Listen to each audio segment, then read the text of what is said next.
multipolar world, there are more actors. And so there are more balancing forces at play in conflicts and rivalries. And it creates a multipolar world, creates more opportunities. So for example, the third independent pole that's going to emerge now clearly is India. Because there was a time when it thought that India might be moving closer to the US. Thanks to President Donald Trump, that's not going to happen. And so India is going to move back towards playing a more independent role. And that creates options for countries.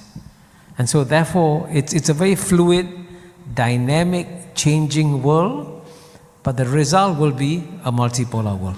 现场有人当众发难，把矛头直指中国，美俄英法都公开支持印度入常，难道不是你中国在挡路吗？全场目光瞬间聚焦，马凯硕没有急着辩解，而是冷笑一声，抛出一句话让全场安静。当国家在公开场合说支持你时，你要小心，因为公开支持你的人往往最擅长在桌下使绊子。这不是简单的中印恩怨之争，而是一位干了33年外交官的老狐狸给全世界上的一堂关于外交虚伪的公开课。下面我们看看精彩的对话。Thank you very much. Brilliant presentation. I'm very happy also that India and China's relationship seems to be improving in the recent months. And you mentioned several times about the restructuring of the Security Council, but I think on record, if I'm not mistaken, actually the US, Russia, UK and France are in support of India's rise to be accepted into the Security Council as permanent member. But I think on the record, actually China is the only one which stands in the way. Am I correct? I've just checked that there could be hints of China dropping their opposition. I hope that happens. But so that doesn't seem to jive with your explanation that it's UK which stands in the way and they don't want to give up the seat. Yeah, maybe they don't want to give up the seat, but they seem to support the inclusion of India. But whereas China for now, I think does not. Well, my first response to you is, whenever countries say in public that they support India, be careful. Because it's often the countries that are supporting you that are the ones that are best at undermining you. And by the way, I've seen with my own eyes, okay? Countries that in public would say, of course, we support India's inclusion. But then what you do, the way you prevent reform is that you introduce what I call poison pill amendments. And when you put in a poison pill amendment, you ensure that nobody can accept it, and therefore there can be no reform, and therefore India cannot get in. You know, there are ways and means of your real position is not what your public position is. And so I'm not sure for the record exactly what China's position is. I don't think China has opposed India's admission, but I don't know whether or not China has publicly supported also any countries. But I do believe that it is in China's national interest to see a different UN Security Council. And I would say, don't listen to what countries say, observe what is their national interest. And that will tell you what their real position will be. Incidentally, in my book, The Great Convergence, you'll find that I have proposed a 7-7-7 formula, 7 permanent members, 7 semi-permanent members, and 7 elected members. And the reason why I propose 7 semi-permanent members is because for every country that wants to get in, there's a neighbor that says, why not me? So India wants to get in, Pakistan says, why not me? Japan wants to get in, South Korea says, why not me? Brazil wants to get in, Argentina says, why not me? But the most brilliant ambassador to the UN, I remember, was the Italian ambassador, because in the 1990s, when everybody was pushing for Japan and Germany to become permanent members, the Italian ambassador got very upset. He says, why are you pushing only for Japan and Germany? We, Italy, we lost World War II also. That's a true story. Amazing. But I tell that story to tell you that the opposition to reform is very deep, very subterranean, very cunning. So don't pay attention to public statements. Watch what's going on underground. We had a question from Professor Brian Wong. Okay. Thank you very much, Prof. Kishore. I very much appreciate your time. And it's an honor to see you here in Hong Kong again. I get a lot of questions from young secondary school students and university students in Hong Kong who are bright, ambitious, and want to contribute towards foreign policy and want to pursue a career in foreign policy.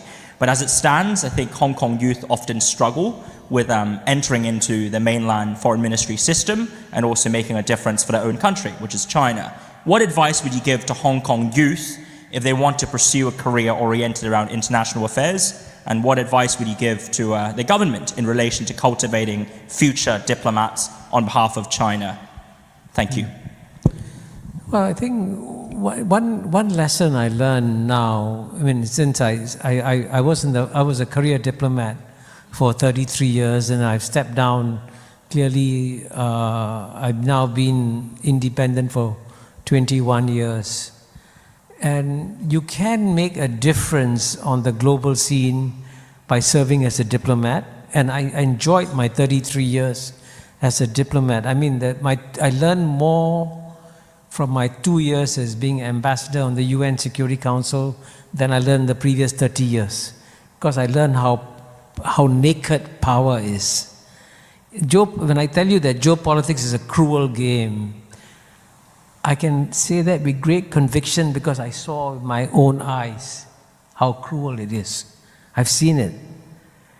But at the same time, you can also make a difference internationally and globally through various public fora and speaking out and so on and so forth. So there are lots of opportunities in terms of speaking out in the international. I know that you have done it, Brian. Daniel has done it, Cheng Li has done it, and I would say there are many opportunities to make a difference, because at the end of the day, if you are able, and I have discovered that if you want to change anything internationally, don't appeal to ideals, don't appeal to principles, appeal to the national interests of the countries. And so, if you want to try and change the China-India relationship, I try to explain to my Chinese friends and to my Indian friends why it is in their respective national interests to make the changes, not out of high principles or ideals, because at the end of the day, the real interests matter much more than all these ideals do.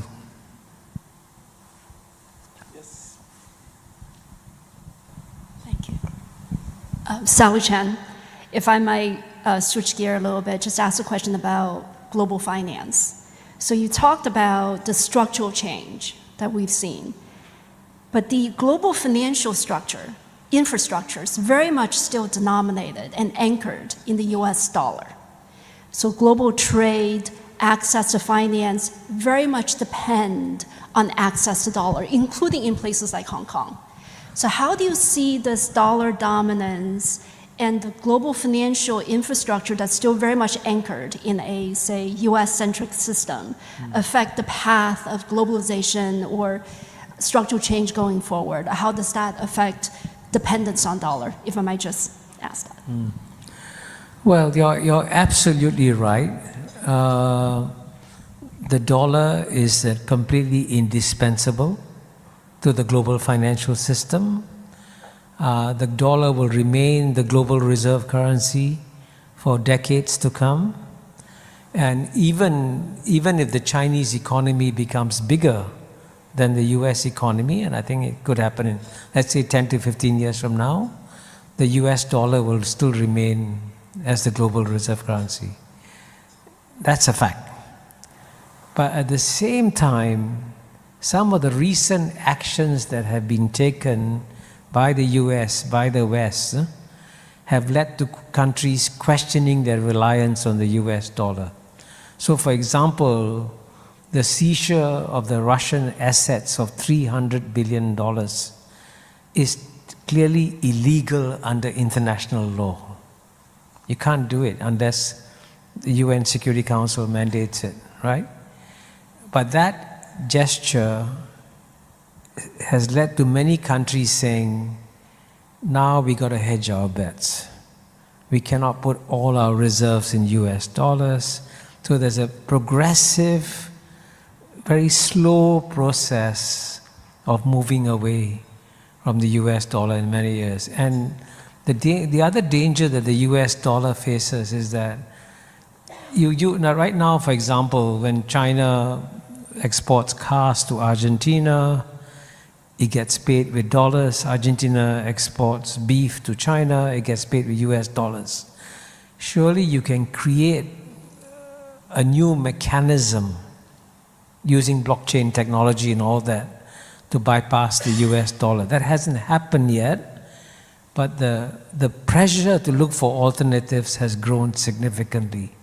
So, I mean, I don't see any substitute for the US dollar in the near future, but the reliance on the US dollar will slowly drift down.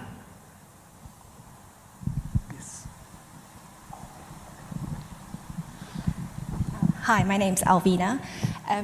Historically, you'd see that a nation's naval power is extremely important to its country's power position in the world. So in this current shift in the structural shift of power, how important is a nation's naval capabilities and its naval bases? And how does it play a role in terms of geopolitics? And would this actually play into US interest because it's global naval power in terms of resisting change that you've mentioned? Thank you. Well, I must say that's a very profound question on the role of navies, right? You know, I'm not a military expert, but I have, in my book, Has China Won, actually did say that it is now pointless for United States to send aircraft carriers close to China, right? Remember that in Bill Clinton's time, in 1996, when there was a crisis between China and Taiwan, Bill Clinton sent 2 aircraft carriers. He didn't actually send them through Taiwan Straits, but he sent them close enough to say, I can control the Taiwan Straits with 2 aircraft carriers. 1996, right? 29 years have passed. Tomorrow, if there's a crisis between China and Taiwan, US cannot send 2 aircraft carriers. Because nowadays with hypersonic missile technology, aircraft carriers have become sitting ducks. In fact, it doesn't make sense to build aircraft carriers. Because they were supposed to be invincible, now they're not invincible anymore. And so, and you can see therefore, actually, again, I'm not a military expert, but what's been the most effective in most of the recent battles? Drones. Small little drones. And they're amazing that the amount of damage that can be done by little. So the nature of warfare is changing. But at the same time, I also want to emphasize that even though there are wars in Ukraine, there are wars in Gaza, most countries in the world are coming to accept that wars are stupid, And the good news for the world is that wars in general are sunset industry.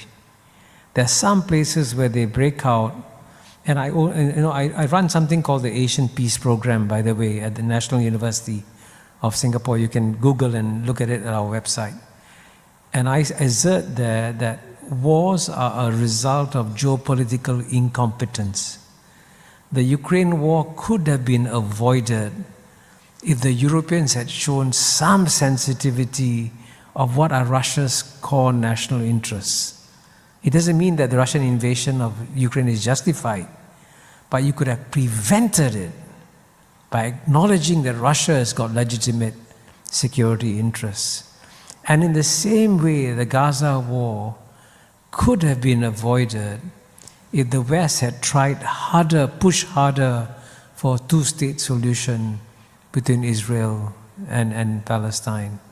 And I say this publicly to my Israeli friends, if I as a friend see you walking towards a cliff, do I say stop or do I say keep walking? I see Israel walking towards a cliff because Israel has alienated global public opinion. Very unwise, right?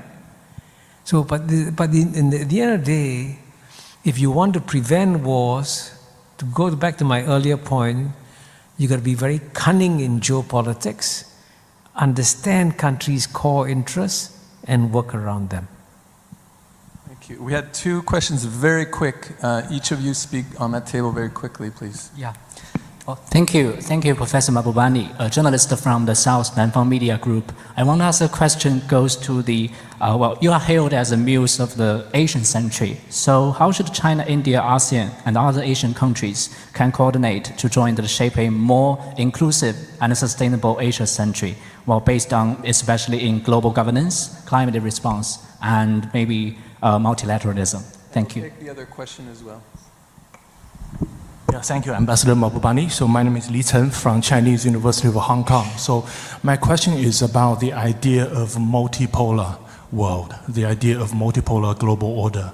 So on the one hand, it could be more inclusive, more diversified, more plural, but on the other hand, it could be more fragmented, right, more unstable. So I would like to seek your view about this multipolar global order, how it's going to look like in the coming decades. Thank you. 2 small questions with short answers. And Marie says I have 2 minutes. By the way, I should emphasize at the outset, since you very kindly called me ambassador up there, I'm no longer an ambassador. I don't speak for anybody. I speak only for myself. And Singapore doesn't have the American tradition of keeping your title as ambassador. First question on the Asian century. As you know, I did publish a book called The Asian 21st Century. And the good news about the book was that the publisher's target was 20,000 downloads. Instead, there have been over 4.1 million downloads of the book in 160 countries. The reason I mention that is that that's an indicator that the world is psychologically preparing for an Asian century. And, but for that to happen, it's very important that Asia remains at peace. And it's actually quite amazing that we in Asia haven't had a major war. We've had skirmishes, but no major war, probably since 1979.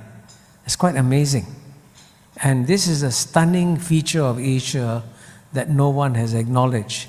But for us, for the Asian century to happen, our priority number 1 is make sure there's no major war. And even though there'll be competition, there'll be rivalry, there'll be tensions, okay, we can manage that. But you've got to avoid a major war. That's condition number 1 to ensure that the Asian century happens. Because I think the economic development momentum is real and will continue. Now on the multipolar world, I think the multipolar world is already here. It has arrived. But of course, it's fluid because some of the powers are going up, some of the powers are going down. But this multipolar world, I think, Cheng Li, you quoted J.D. Vance saying about how the multipolar world has come. And it is actually good for the world that we are having a multipolar world instead of unipolar or bipolar. Because in a multipolar world, there are more actors. And so there are more balancing forces at play in conflicts and rivalries. And it creates a multipolar world, creates more opportunities. So for example, the third independent pole that's going to emerge now clearly is India. Because there was a time when it thought that India might be moving closer to the US. Thanks to President Donald Trump, that's not going to happen. And so India is going to move back towards playing a more independent role. And that creates options for countries. And so therefore, it's a very fluid, dynamic, changing world, but the result will be a multipolar world. 马凯硕的锋利在于，他直接撕开了西方外交的表演型政治。他揭露，美俄英法虽然嘴上高喊支持印度入常，背地里却往改革草案里塞毒药丸修正案，条款苛刻到让任何国家都无法接受，于是改革永远卡死，印度永远进不来。这才是最高级的反对。我不说不，我让你自己走不通。为了点醒全场，他讲了一个意大利大使的段子。当年西方力推德日成为常任理事国，意大利大使当场拍桌大喊：“我们也输了2战啊，凭什么只推他们？”一句话到破天机，每个想入常的国家背后都有一个邻居在喊：“凭什么不是我？”所以马凯硕才说，阻挠入常的力量非常深层、非常地下、非常狡猾，根本不是一张反对票那么简单。他甚至在书中提出777方案，7个常任、7个半常任、7个选举，试图破解这个死结。马凯硕总结道，国际政治中最廉价的商品就是公开声明，最硬的货币永远是国家利益。当有人把印度入常的锅扣在中国头上时，这位老外交官用33年的毒辣眼光告诉世人，别被口头支持骗了，那往往是最高级的反对。真正的博弈从来不在投票器上，而在你看不见的桌底。